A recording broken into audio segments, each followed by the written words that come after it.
কি বুঝলেন? ব্যবসা করার সময় সৎ এবং সততার সঙ্গে যদি মুসলমানরা আজকের ব্যবসা করত, আল্লাহ তাআলা গোটা পৃথিবীর সম্পদ মুসলমানদের হাতে দিয়ে দিতেন। সুবহানাল্লাহ বলতে ইচ্ছা করে না? সবজি বাজার, সূর্যপুর বাজার, তাই তো?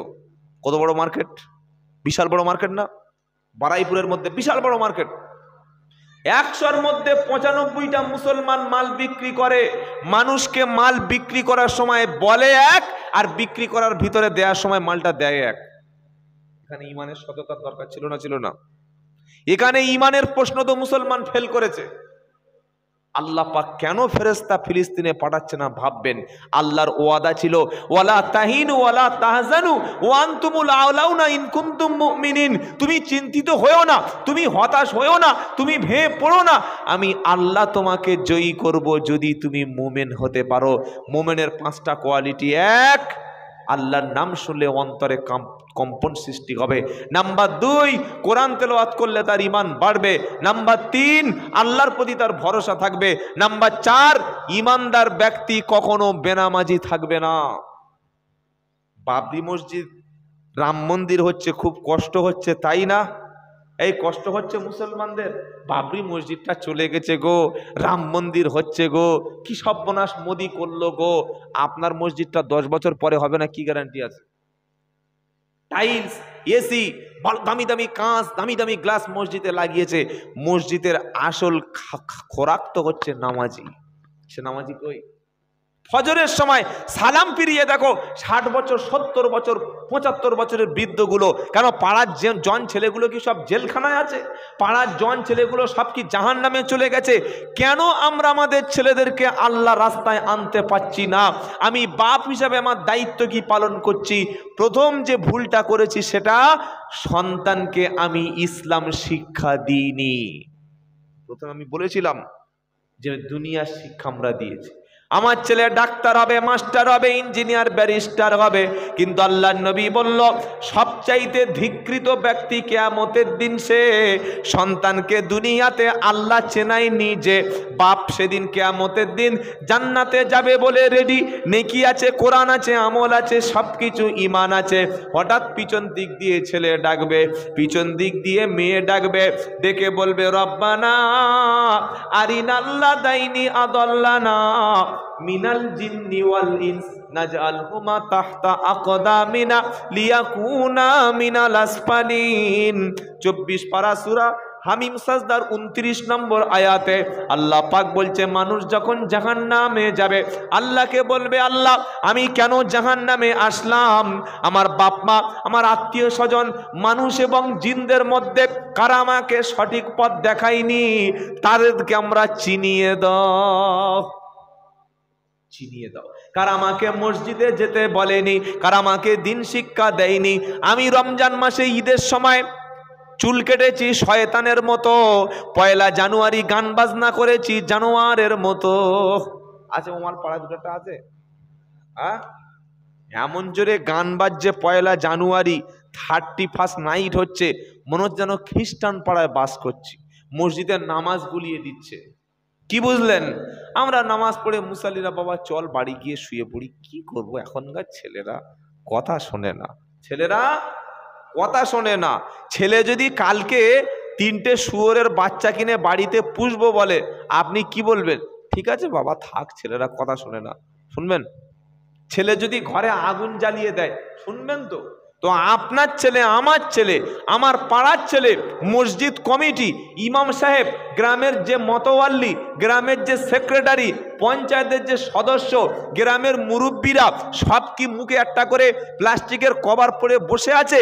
গ্রামে অন্যায় চলবে, গান বাজনা চলবে, সিনেমার আড্ডা চলবে, ফাংশন চলবে, সুদের কারবার চলবে, আর নামাজি মুসলমানরা মুখে একটা করে কুলুপ এঁটে দিয়ে বসে থাকবে।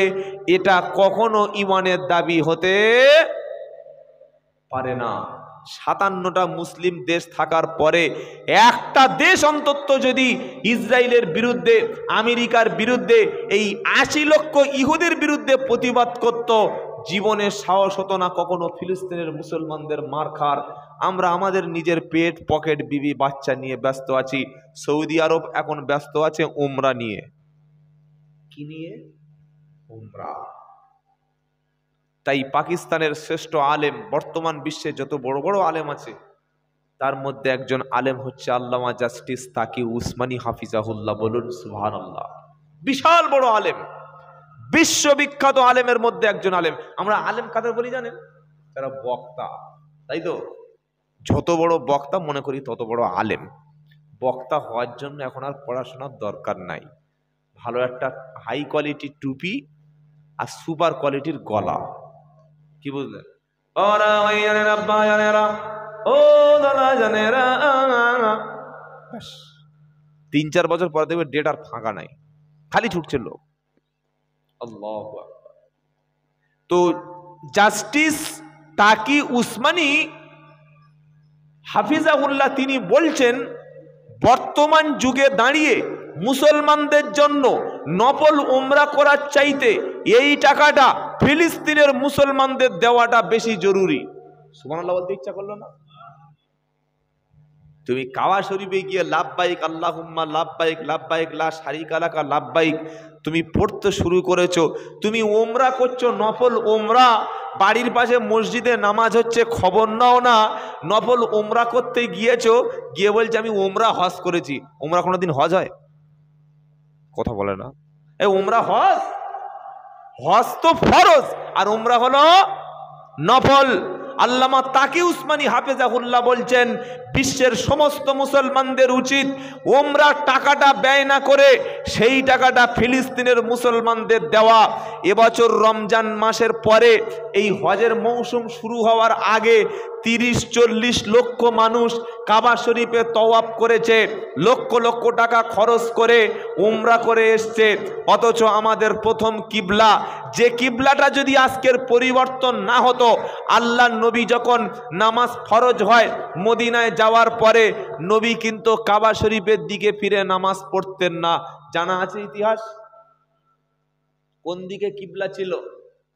বাইতুল মাকদাস। সুবহানাল্লাযী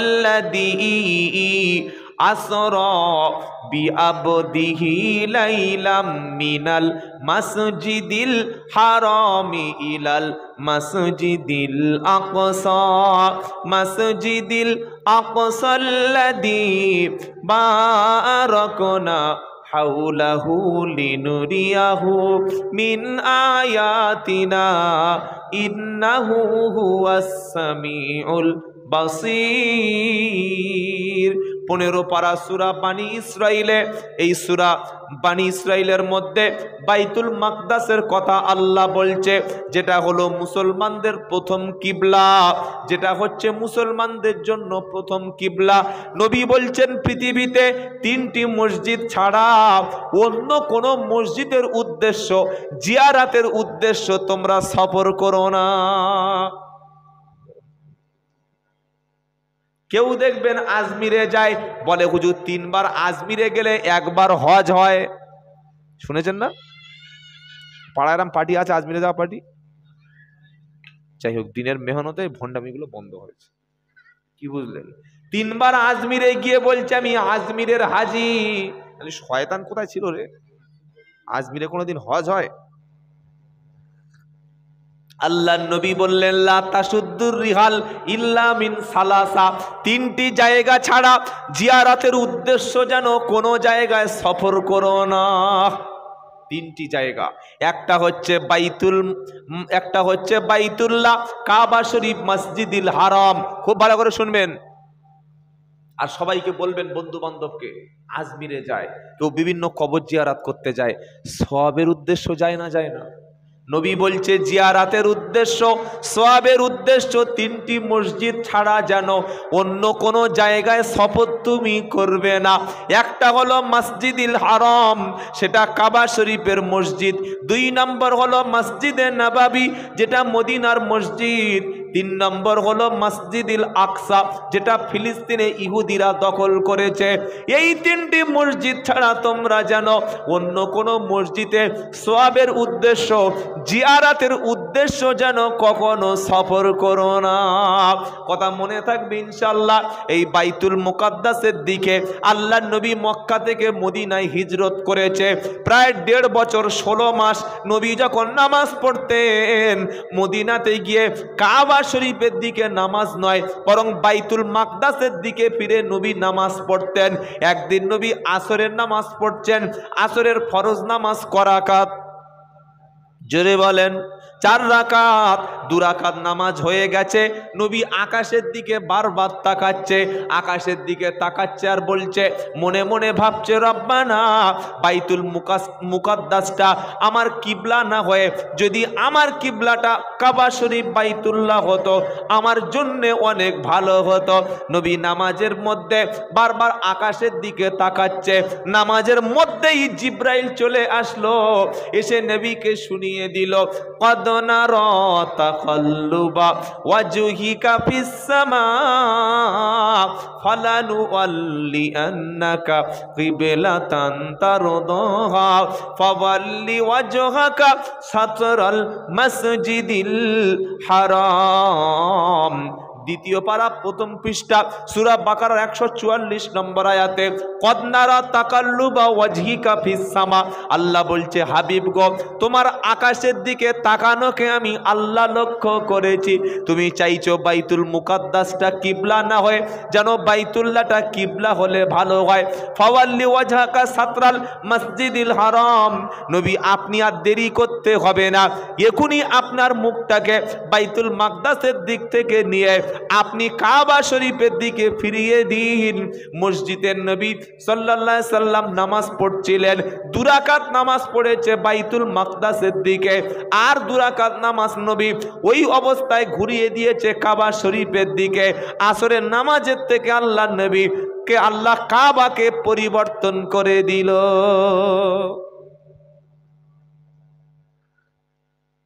সুবহানাল্লাহ বলার দরকার ছিল?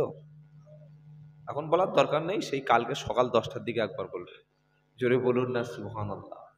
তো আপনি ভাবুন, বাইতুল মুকাদ্দাসটা যদি এখনো পরিবর্তন না হতো তাহলে আমাদের নামাজ কোন দিকে ফিরে পড়তে হতো?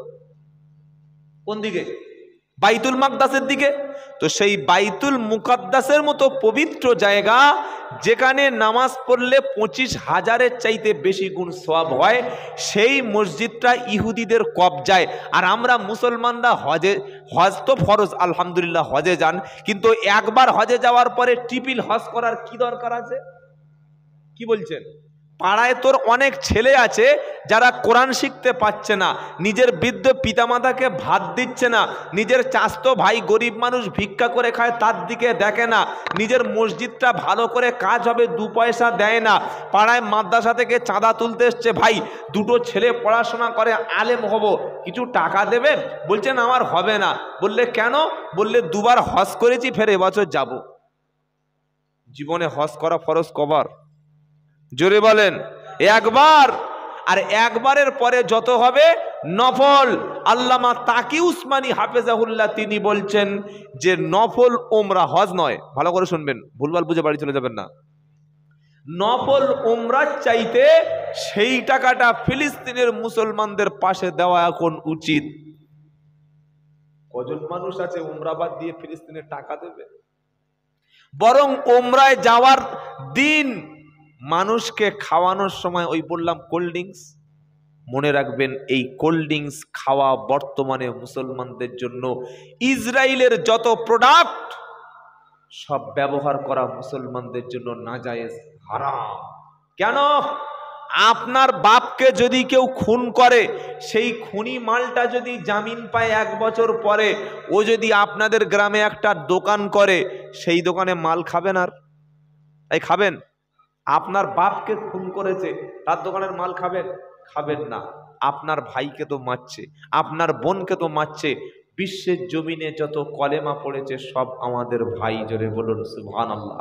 হানাফি, শাফি, হাম্বলি, মালিকি, তাবলিগ, ফুরফুরা, আজানগাছি, কাদিয়া, চিস্তিয়া, সবগুলা হলো আমরা কলেমার ভাই। আমরা সকলে একসাথে আল্লাহর জান্নাতে যেতে চাই। জোরে বলুন সুবহানাল্লাহ। তাই দাওয়াত ও তাবলিগের সাথীদের মতো উদার পৃথিবীর জমিনে কোনো জায়গায় পাবেন না মদখোরের হাত ধরে, সুদখোরের হাত ধরে, বেনামাজির হাত ধরে, যে ব্যক্তি মাজারে সেজদা করছে তারও হাতটা ধরে, আসসালামু আলাইকুম ভাই, চলো মসজিদে চলে যাই, কাপড়টা পাল্টে নাও, ওযু গোসলটা করে নাও, আল্লাহকে তুমি চিনে নাও। এটা বলে পৃথিবীতে যারা একমাত্র দাওয়াত ও তাবলীগের সাথী তারা। জোরে বলো সুবহানাল্লাহ। আর পৃথিবীতে অন্য কেউ এইভাবে আপনাকে বলবে না এই পীর সাহেব জলসায় আসছে, উমুক বক্তাকে আনা যাবে না। গত বছর আমার 35টা জলসা লেখা হয়ে গেছে, হ্যান্ডবিল ছাপিয়ে দিয়েছে কমিটির ছেলেরা। জলসার 10-12 দিন, 15 দিন, 1 মাস আগে থেকে, প্রায় প্রোগ্রামগুলো 1 বছর, 6 মাস, 8 মাস, 4 মাস আগে থেকে করা থাকে। 1 মাস আগে বলছে হুজুর আমাদের পীর সাহেব মানা করছেন। কোন পীর সাহেব? বলছে নাম বলা যাবে না। কি হয়েছে? বলছে আব্দুল্লাহ জুবায়ের আসলে আমরা জলসায় যাব না। কেন? বলছে ও আমাদের দলের নয়। তোর দল মানে তোর বাপের কোনো দল আছে নাকি? দল তো নবীর দল। কার দল? জোরে বলেন। অনেক লোক বলে আমার সিলসিলা, আমার দল, আমার তরিকা। তোর কিসের তরিকা রে? তরিকা একটা, সেটা কোন তরিকা? তরিকায় মুহাম্মাদি। আল্লাহর নবী ছাড়া আর পৃথিবীতে কোনো তরিকা হতে আসতে বললেন কেন? কাদরিয়া, চিস্তিয়া, তারপরে নকশবন্দিয়া, মুজাদ্দেদিয়া, তারপরে কত রকমের যে তরিকা বানিয়েছে। ইসরায়েল 2-4টে পরমাণু অস্ত্র আবিষ্কার করছে, তুই ভাই মুসলমান টাকা পয়সা পেয়েছিস, 2-4টে বোম বন্দুক আবিষ্কার কর। দেশের জন্য লড়তে হবে, জাতিকে বাঁচাতে হবে, বিশ্বের মানবতাকে রক্ষা করতে হবে। 2টো পরমাণু অস্ত্র তৈরি কর, 2টো ভালো মেশিন পার্ট তৈরি কর, তা না করে তরিকা আবিষ্কার করে বসে আস। কি আবিষ্কার করেছে? জোরে বলেন। তরিকার দরকার আছে? তরিকা দিয়ে গেছেন কে? আল্লাহর নবী। কি তরিকা? মা আনা আলাইহি ওয়া আসহাবি। আহা, একটাই তরিকা, সেটা নবীর সুন্নাত। বলুন সুবহানাল্লাহ। নবী বললেন বানি ইসরাইলের মধ্যে 72টা দল ছিল, আমি নবী আমার উম্মতের মধ্যে দল হবে কটা? এ বক্তব্যটা শুনে কান ঝালাপালা হয়ে গেছে। আমি নবী আমার উম্মতের মধ্যে 73টা দল হবে, কুল্লুহুম ফিন্নার, সমস্ত দল হবে জাহান্নামী, ইল্লা মিল্লাতা ওয়াহিদা, একটা দল হলো জান্নাতি। যখন বলছে বক্তা জান্নাতি, বক্তা তখন বলছে আমার দলটাই জান্নাতি, আমার সিলসিলাটা, আমার তরিকাটা, আমার মতপথটা জান্নাতি। আবার বলছে মতপথ, মতাদর্শ আমার মতো হতে হবে। শুনে রাখুন, আল্লাহর নবী সাল্লাল্লাহু আলাইহি সাল্লাম বলে গেছেন কোনটা জান্নাতি দল। নিজেকে বললে হবে না আমি তাবলীগ জামাত আমি জান্নাতি, আমি ফুরফুরা আমি জান্নাতি, আমি কাদরিয়া আমি বললে হবে? নবী কি বলে গেছে? কোন দলের নাম নবী করে গেছে যে ফুরফুরা জান্নাতি, তাবলীগ জামাত জান্নাতি, আজান গাছি জান্নাতি, বেরেলি পীর সাহেবের মুরিদ বলে গেছে? নবী কি বলেছে? নবী বললেন কুল্লুহুম ফিন্নার ইল্লা মিল্লাতা ওয়াহিদা, সমস্ত দল জাহান্নামী, একটা দল জান্নাতি। সাহাবারা বললেন কোনটা? নবী বললেন মা আনা আলাইহি ও আসহাবি, আমি নবী যে পথে, আমার সাহাবারা যে পথে আছে, ওই দলটা হলো জান্নাতি। জোরে বলো। সাহাবারা কোন পথে ছিল? নবীর সুন্নাহর বাইরে সাহাবারা ছিল না। সাহাবারা নামাজ কাজা করতো না, আল্লাহর নবীর হুকুমের বরখেলাপ কোনো কাজ করতো না। পৃথিবীর জমিনে যে দলের মধ্যে, যে তরিকার মধ্যে সবচাইতে বেশি সুন্নাতটা পাবেন, সেই দলটা বুঝতে হবে নবীর কাছাকাছি দল, সেই দলটা সাহাবাদের দল। সুন্নাত আছে যেখানে, নবীর মুহাব্বত আছে সেখানে। জোরে বলুন সুবহানাল্লাহ। বলছে আমি সুন্নি। কি বলছে? সুন্নি। তুই যদি সুন্নি হবি তো তোর বাড়ির বউয়ের বোরকাটা কই? তুমি বলছো আমি সুন্নি আর কাপড় পরেছো ঘাটের নিচে, ভাই কিসের সুন্নি তুমি? তুমি নিজেকে বলছো সুন্নি আর তুমি মাজারে বসে বসে গাঁজা খাচ্ছ, তুমি সুন্নি? কি বলছেন? এই যে অধিকাংশ মাজারে গাঁজা পাওয়া যায় জানেন না? এবছর ঘুঁটিয়ারি 17ই শ্রাবণ মেলা হয়েছে। আমার কটা পুলিশ বন্ধু আছে চাম্পাটিতে, ওদের ডিউটি ছিল ঘুঁটিয়ারি, পাঠিয়েছে। তারপরের দিন ভিডিও করে আমার ফোনে হোয়াটসঅ্যাপে পাঠিয়েছে, বলছে হুজুর কি হচ্ছে দেখো। পতিতা বেশ্যা মহিলা 17ই শ্রাবণ মেলা এসে নেচেছে, লক্ষ লক্ষ টাকা উপার্জন করেছে, পাশে দেখি সব মাথায় টুপি পরে গাঁজা টানছে আর হারমোনি বাজাচ্ছে। এটাই কি সুন্নি? এটাই সুন্নি? সুন্নাতের উপরে তারাই তো চলে যারা খাওয়ার সময় দস্তরখান বিছিয়ে নেয়, খাওয়ার সময় একটা পা তুলে খায়, খাওয়ার সময় নিজের ভাইকে ইকরাম করে, খাওয়ার সময় গরিবকে দুটো দিয়ে খায়, খাওয়ার সময় পাশের প্রতিবেশীকে খবর নেয়, মাথায় টুপি দিয়ে রাস্তায় চলে। সেলুনে গেলে কোটি টাকার অফার দিলে দাড়ি যারা ছাঁচবে না, বউ চলে যাবে তারপরে নবী সুন্নাত কখনো ছাড়বে না। গোটা পৃথিবী সবাই অখুশি হবে, আল্লাহ রসুলকে কখনো অখুশি করবে না। এরাই হচ্ছে আসল অরিজিনাল সুন্নি। জোরে বলুন সুবহানাল্লাহ। পিছনে হিপি চুল রেখে 1.5 ফুট উঁচু টুপি পরে মাজারে শুয়ে শুয়ে বলছে আমি সুন্নি। তুমি যদি সুন্নি হবে তো শয়তান কারা হবে রে ভাই? সুন্নি কারা? যারা সুন্নাতের উপরে চলে, যাদের মধ্যে বেশি সুন্নাত আছে তারাই আল্লাহর নবীর হক পথে আছে। জোরে বলুন সুবহানাল্লাহ। কথা মনে থাকবে ইনশাআল্লাহ। তাহলে ফিলিস্তিনের মুসলমানদের পাশে দাঁড়ানো বর্তমান মুসলমানদের আমাদের ইমানের দাবি। কি বুঝলেন? তো কাল সকালে চলুন সবাই মিলে যাই ফিলিস্তিনে, নাকি? কথা বলে না, যা বাবা মুরব্বী রাজি হয়ে গেছে। আপনারা যাবেন তো? হ্যাঁ, ফজরের সময় লুঙ্গি কোথায় পড়ে আছে খবর নাই, অনেকে ফিলিস্তিনে যাবে। আল্লাহু আকবার, আল্লাহু আকবার। প্রত্যেক মাসে 3 দিন করে আল্লাহ রাস্তায় যাবেন, বলেন ইনশাআল্লাহ। জীবনে যদি সফল পেতে চান, আল্লাহ রাস্তায় না বার হলে সফলতা নাই। বিবি বাচ্চার কাছে খেয়ে আর ঘুমিয়ে সফলতা আছে কোনোদিন? কখনো না। 5টা কোয়ালিটি বলেছি সূরা আনফালে মুমিনের। এবার সূরা হুজরাতে আল্লাহ ঈমানদারদের বলছেন যে মুমিন কারা। ইন্নামাল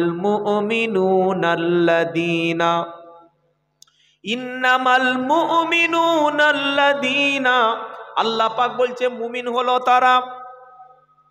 ইন্নামাল মুমিনুন, খাঁটি মুমিন হচ্ছে তারা যারা নিজের জান এবং মাল আল্লাহ রাস্তায় ব্যয় করে। আর যে ব্যক্তি আল্লাহর জানমাল ব্যয় করার সাথে সাথে, নিজের জানমাল দেওয়ার সাথে সাথে আল্লাহর উপরে পরিপূর্ণ ভরসা করে, ইমানের দাবিতে ওরাই হলো প্রকৃত সত্যবাদী। জোরে বলুন সুবহানাল্লাহ। আল্লাহ প্রথমে চেয়েছে মাল, তারপরে চেয়েছে জান। আমরা কি বলি? হুজুর আমরা আগে জান দেব, রাজি আছি। না না না, অত বোকামি করলে কিন্তু হবে না। আল্লাহ পাক প্রথমে চেয়েছে মাল, পরে চেয়েছে জান। সাহাবারা প্রথমে দিয়েছে মাল, পরে দিয়েছে জান। আমরা বলি হুজুর চলুন ফিলিস্তিনে যাব, হুজুর চলুন কোথায় লড়াই হচ্ছে সেখানে যাব, কিন্তু মাল দেওয়ার সময় আর কাউকে খুঁজে পাওয়া যাবে না। আল্লাহ বলছে বান্দা আমি এমন একটা ব্যবসার কথা তোমাকে বলবো, যে ব্যবসা তোমাকে ওই কঠিন জাহান্নাম থেকে বাঁচাবে। কি ব্যবসা? ইয়া আইয়ুহাল্লাযীনা আমানু হাল আদুল্লুকুম আলা তিজারাতিন তুনজিকুম মিন আযাবিন আলীম তুমিনুনা বিল্লাহি ওয়া রাসূলিহি ওয়া তুজাহিদুনা ফি সাবিলিল্লাহি বিআমওয়ালিকুম ওয়া আনফুসিকুম যালিকুম খায়রুল লাকুম ইন কুনতুম তা'লামুন। কটা বাজে আগে দেখে নি? 11:30। আপনারা একটা করে চলে যাচ্ছেন, আমি বুঝতে পারছি। ভাবছেন মনে হচ্ছে আর পয়সা টয়সা চাইবে, তাই তো? খুব চালাক। কি বুঝলেন? বাপের জমি নেবে সবাই, কিন্তু খেদমত করার সময় কাউকে পাওয়া যায় না। বাপ মরে গেছে, 40-এর দিন দেখি মিলাদ হচ্ছে আর 14 হাঁড়ি বিরিয়ানি। আপনার এলাকায় খানা হয়? আচ্ছা আচ্ছা, আল্লাহ কবুল করুক, বলুন আমিন। এসব ইসলামে নাই। আমরা মৌলবীরা 2-4টে তৈরি করেছি। কি বুঝলেন? 3 দিন, 10 দিন, 40 দিন, মরে গেলে লোকের খাওয়ানো। যদি খাওয়াতে হয় ইয়েতিম মিসকিন দুস্থদেরকে খাওয়া, আল্লাহ রাজি হয়ে যাবে। জোরে বলুন না সুবহানাল্লাহ। তো আল্লাহ একটা ব্যবসার কথা বলছে, ইয়া আইয়ুহাল্লাযীনা আমানু, ও ঈমানওয়ালা, হাল আদুল্লুকুম আলা তিজারাতিন তুনজিকুম মিন আযাবিন আলীম। ও ঈমানওয়ালা, আমি আল্লাহ কি তোমাদের একটা ব্যবসার কথা বলবো না, যে ব্যবসা তোমাদের জাহান্নামের আগুন থেকে বাঁচাবে? জোরে বলুন সুবহানাল্লাহ। ওটা কাপড়ের ব্যবসা নয়, মাংসের ব্যবসা নয়, জমি জায়গার ব্যবসা নয়। ওটা কোন ব্যবসা? ব্যবসাটা হলো তুমিনুনা বিল্লাহি ওয়া রাসূলিহি, আল্লাহর উপরে প্রথমে ঈমান আনবে, রাসূলের উপরে ঈমান আনবে। যখন তুমি ঈমান এনেছো, ওয়া তুজাহিদুনা ফি সাবিলিল্লাহ, আল্লাহ রাস্তায় তুমি জিহাদ করবে। জোরে বলুন সুবহানাল্লাহ। সবচাইতে উত্তম আমল কি? ঈমানের পরে পড়েন নাই? ঈমানের পরে নামাজের আগে কি আছে? ঈমানের মাঝখানে কি আছে? জিহাদ। কি আছে? এখন আর জিহাদ কেউ মাইকে বলে, ও সর্বনাশ, যদি আমার ধরে ফেলে। ধরে ফেলবে? কি ধরে ফেলবে? আরে আমি মুসলমান, কলেমা পড়েছি মানে আমি শাহাদাতের ঈদগায় নিজের নাম লিখিয়ে দিয়েছি, সুবহানাল্লাহ বলতে ইচ্ছা করে না? যদি কাফের বেঈমানের গুলি খেয়ে ফাঁসির দড়িতে জেলখানায় ঢুকে ঢুকে যদি আমার মৃত্যু হয়, এটা তো মৃত্যু নয়, দুনিয়ায় মৃত্যু, আর আল্লাহর জান্নাতের দরজাটা আমার জন্য খোলা থাকবে। সুবহানাল্লাহ বলুন। হযরতে ওমর ফারুক সব সময় দোয়া করতেন, আল্লাহ আমার মৃত্যুটা তুমি শাহাদাতের মৃত্যু দেবে, আর রসুলের শহরে আমার মৃত্যু দান করবে। যদি বলুন সুবহানাল্লাহ। নবী বললেন, যে ব্যক্তি শাহাদাতের মৃত্যুটা কামনা করে না, ওই অবস্থায় যদি মৃত্যু হয় মুনাফিকের মৃত্যু হবে। কবার নামাজে দোয়া চেয়েছেন বলুন যে আল্লাহ আমার শহীদের মৃত্যু দাও? বাস পড়ছে পাশে, ঘরে দেখি মোবাইল বন্ধ করে শুয়ে আছে, জানলা দরজা বন্ধ করে। এ ভাই চল না বাইরে কি হচ্ছে দেখি। না ভাই, আসরের নামাজ হচ্ছে, যাবি না? না, বাস পড়ছে, যদি মরে যাই তুই সারা জীবন বাঁচবি? এই তো ঈমান। সবচাইতে উত্তম আমল হচ্ছে জিহাদ, আর আমরা জিহাদকে ভুলে গিয়ে তসবিহ দানার মধ্যে কি খুঁজছি? জিকির।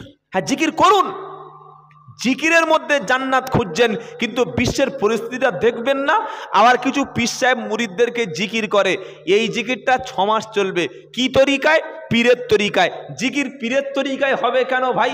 জিকির তো শিখিয়েছেন নবী, জিকির তো করেছেন সাহাবারা, সাহাবা এবং নবীদের তরিকায় জিকির হবে। পীরের তরিকায় জিকির কেমন হবে? বলছে 8 ঘন্টা চোখ মুজিয়ে আল্লাহ, আস্তে হু জোরে। দেখেন নাই? এই যে আল্লাহ হু, আল্লাহ হু, আল্লাহ হু। এটা কি শয়তানি জিকির রে ভাই? জিকির তো এটা সিস্টেম না। উদু রাব্বাকুম তাদুররাও খুফিয়া, আল্লাহ বলছে তোমরা আমাকে গোপনে সন্তর্পণে মনে মনে ভয়ে ভয়ে ভীত ভীত হয়ে আল্লাহকে ডাকো। বলুন সুবহানাল্লাহ। বিশ্বাস চোখ বুজিয়ে জিকির করতে দিচ্ছে, চোখ বুজিয়ে জিকির করে করে আজকের বাবরি দখল হয়ে গেল। চোখ বুজিয়ে জিকির করে করে আমার আফগানিস্তান শেষ করে দিল, ইরাক শেষ করে দিল। চোখ বন্ধ করে জিকির করে করে ফিলিস্তিনের বাইতুল মুকাদ্দাসটা দখল হয়ে গেল।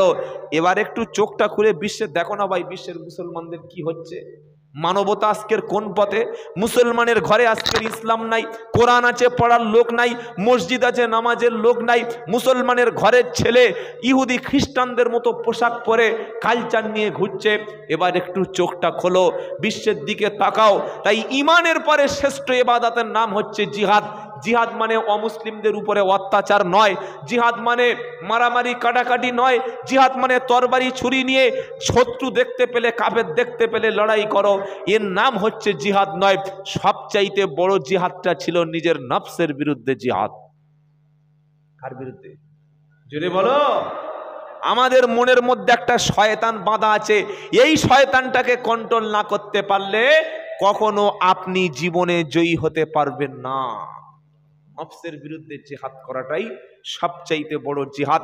আর নফসকে যারা কন্ট্রোল করতে পারবে তারা জান্নাতি। জোরে বলুন সুবহানাল্লাহ, জোরে বলুন সুবহানাল্লাহ।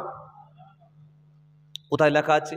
ও আম্মা মান খাফা মাকামা রাব্বিহি ওয়া নাহান নাফসা আনিল হাওয়া ফা ইন্নাল জান্নাতা হিয়াল মাআওয়া। 30 পারা সূরা নাজিয়ায় আল্লাহ পাক বলছে সূরা নাজিয়াতে, ও আম্মা মান খাফা মাকামা রাব্বিহি ওয়া নাহান নাফসা আনিল হাওয়া, যে ব্যক্তি আল্লাহর সামনে দাঁড়াতে হবে এই ভয় করেছে, আর এই ভয় নিজের মনটাকে আপন প্রবৃত্তিকে কন্ট্রোল করেছে।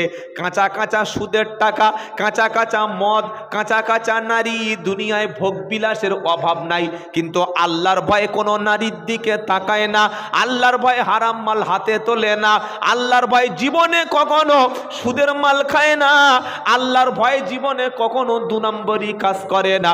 যেহেতু আল্লাহর সামনে দাঁড়াতে হবে, মন বলেছে তুই এই কাজটা করো, কিন্তু আল্লাহ বলছে ওয়ানাহান নাফসা আনিল হাওয়া, নিজের খেয়াল খুশি চলা থেকে দূরে থেকেছে, বিরত থেকেছে যারা, শুধুমাত্র আল্লাহর ভয় দাঁড়াতে হবে। এই ভয়ে যারা নিজের মনকে, নিজের প্রবৃত্তিকে, নিজের নফসকে কন্ট্রোল করেছে যারা, ফাইনাল জান্নাতা হিয়াল মাওয়া, তার ঠিকানা হলো জান্নাত। জোরে বলুন না সুবহানাল্লাহ। নিজের মনকে, নিজের নফসকে কন্ট্রোল করা অনেক কঠিন ব্যাপার। রমজান মাসে রোজা করতে পারি, ইফতারের 10 সেকেন্ড বাকি আছে, খাচ্ছে না কেন? মুখে পানি দিলে রোজাটা ভেঙে যাবে, তাই তো? একটা ছোলা যদি মুখে দিই রোজা ভেঙে যাবে, একটা মুড়ি যদি 2 মিনিট আগে খাই রোজা ভেঙে যাবে? ছোট মুড়ি, ভিজনে মুড়ি, রোজা ভেঙে যাবে কি? ভাঙবে? মুড়ি একটা ইফতারের 10 সেকেন্ড 20 সেকেন্ড 1 মিনিট আগে দিলে রোজাটা ভেঙে যাবে, আর ছেলের বিয়ে দেওয়ার সময় 3 লাখ টাকা নিলে তোমার ইমানটা ঠিক থাকবে? হ্যাঁ, ওই সময় তো ভাবনি কি ইফতার সামনে এসে গেছে, কিচ্ছু খাচ্ছে না, আজান হয়ে যাচ্ছে তাও খায় না, কেন? একটু দেরি করি না, যদি রোজা ভেঙে যায়। তো মুখে খাবার দিলে, পানি দিলে যদি রোজা ভেঙে যায়, ছেলেকে মেয়ের বাপের কাছে বিক্রি করে দিয়েছো, বিয়ের সময় 2 লাখ টাকা নিয়েছো, সে সময় তোমার ইমানটা ঠিক আছে তো? ইমান ঠিক আছে? যার পাশে তুমি চাষ করছো তার 1 ফুট জায়গা নিজের মধ্যে ঠেলে ঢুকিয়ে নিয়েছো, তোমার ইমানটা কোথায়? তুমি ইফতারের সময় ভয় করলে না 1 সেকেন্ড আগে খাওয়া যাবে না, কিন্তু জমি চাষ করার সময় কখনো এটা আমরা ভাবিনি।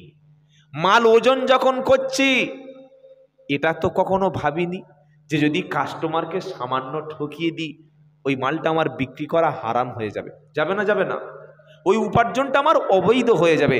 এটা ভেবে নিজের নফসকে কন্ট্রোল করেছে যারা, ফাইনাল জান্নাতা হিয়াল মাওয়া, জান্নাতের বাসিন্দা হলো তারা। জোরে বলুন সুবহানাল্লাহ।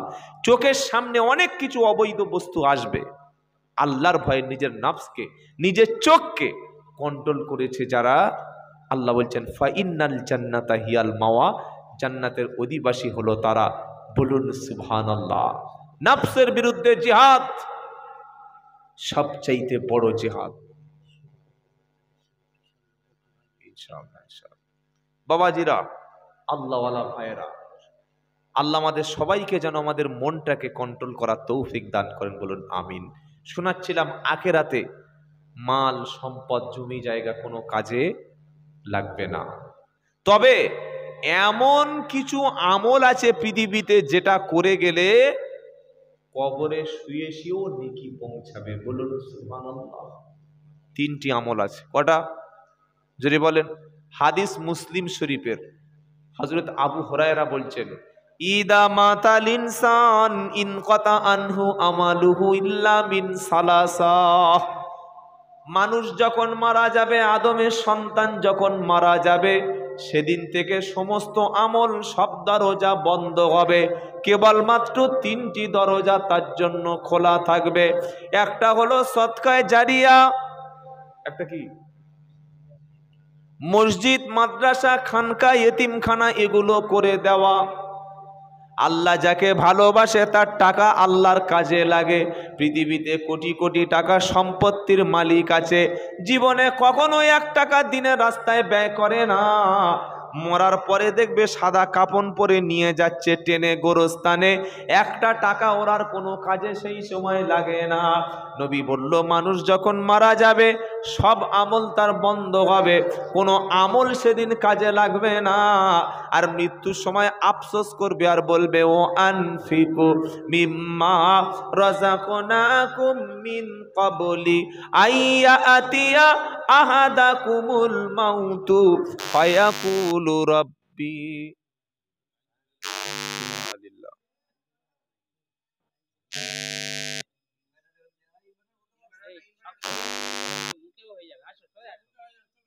সামনে সরে আসি প্রত্যেকে ভাই।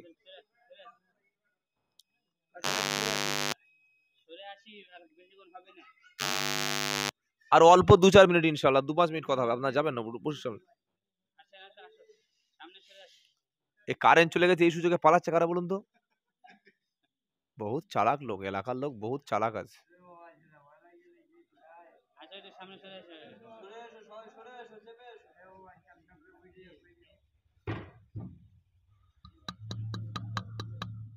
নারাই তাকবীর।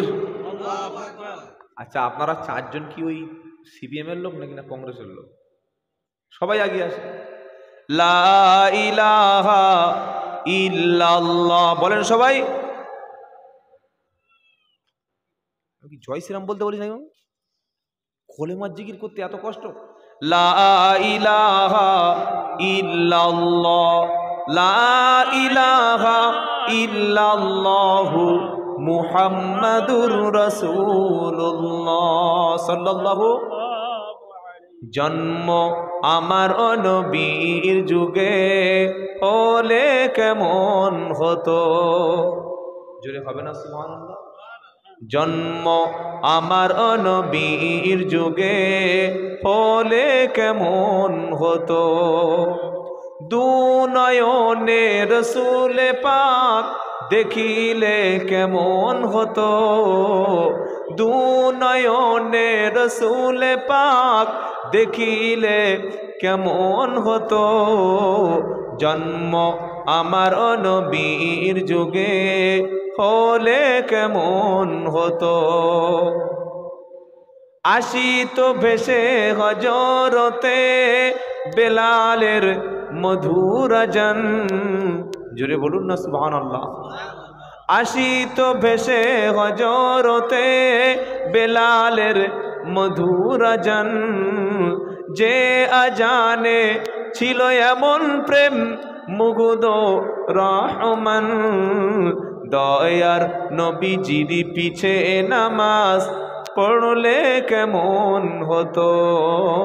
জন্ম আমার নবীর যুগে হলে কেমন হতো? নারাই তাকবীর। দিনই কত আলোচনায় থাকতাম আমি অধম, সামনে রসুল পাক হতো পাশে সাহাবিগণ। দিনই কত আলোচনায় থাকতাম আমি অধম, সামনে রসুল পাক হতো পাশে সাহাবিগণ। ভাই সাউন্ডটা কাটাকাটি করবেন না, যাতে ঠিক আছে। প্রথম থেকে সাউন্ড 12টা বেজে গেছে আমার গলার। কি বুঝলেন? আল্লাহর নবীর সামনে সাহাবারা বসে দিনের আলোচনা, সেই মজলিসে যদি থাকতাম ভাগ্য পাল্টে যেত না? যেত না? দিনই কত আলোচনায় থাকতাম আমি অধম, সামনে রসুল পাক হতো পাশে সাহাবিগণ। আবু বকর ওমর উসমান আলী সঙ্গী কেমন হতো? নারাই তাকবীর। নবীর সঙ্গে জান্নাতে যেতে চাই ইনশাআল্লাহ, প্রত্যেকে চাই। চাই ইনশাআল্লাহ। তো নবীর সাথে কিয়ামতের দিন জান্নাতে যদি যেতে চাই, কবরে যাওয়ার আগে আমরা এমন একটা কাজ করে যাব যেন কবরে আমার নেকিটা পৌঁছে যায়। বলেন ইনশাআল্লাহ। মৃত্যুর পরে কবরে অটোমেটিক নেকি যাওয়ার রাস্তা একটা, সেটা হচ্ছে সদকায়ে জারিয়া।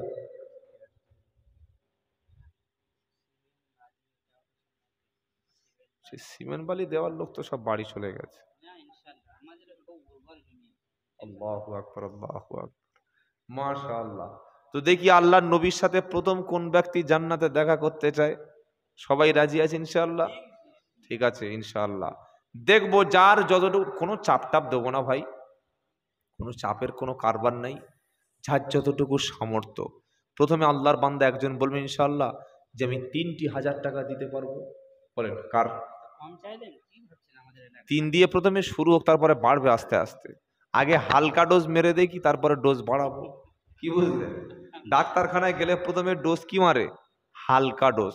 এতে যদি কাজ না হয় ডবল ডোজ অ্যান্টিবায়োটিক। দেখি আল্লাহর বান্দা